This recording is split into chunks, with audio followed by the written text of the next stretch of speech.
Cricketer Yuvraj Singh उतरणार लोकसभेच्या रिंगणात।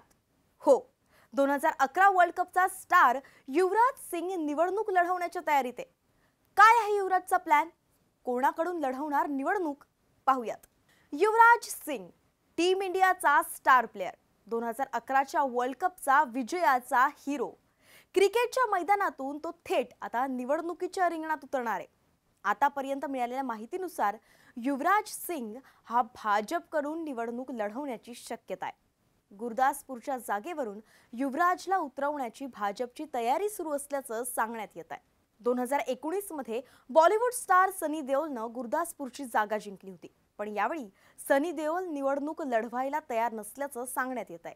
दुसरं म्हणजे या मतदारसंघात सनी देओल विरुद्ध मोठी नाराजी आहे।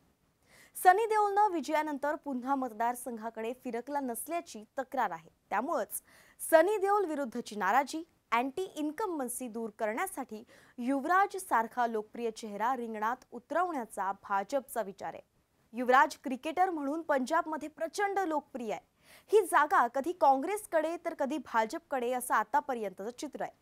पण यावेळी 370 जागांचं लक्ष्य समोर ठेवलेल्या भाजपला पंजाबमधल्या जागा अत्यंत महत्त्वाच्या आहेत आणि किमान 4 ते 5 जागा भाजपला हव्या आहेत। त्यामुळेच यावेळी सनी देओलच्या जागी युवराज सिंगला संधी मिळण्याची दाट शक्यता आहे। तसं आतापर्यंत भाजप किंवा युवराज सिंग कुणाकडूनच कन्फर्मेशन आलेलं नाहीये, पण कोणीही नकार सुद्धा दिलेला नाहीये। त्यामुळेच क्रिकेटचं मैदान गाजवलेला युवराज आता लोकसभा गाजवताना दिसला तर आश्चर्य वाटायला नको। तुम्हाला काय वाटतं? युवराजने ही जागा लढवावी की नाही?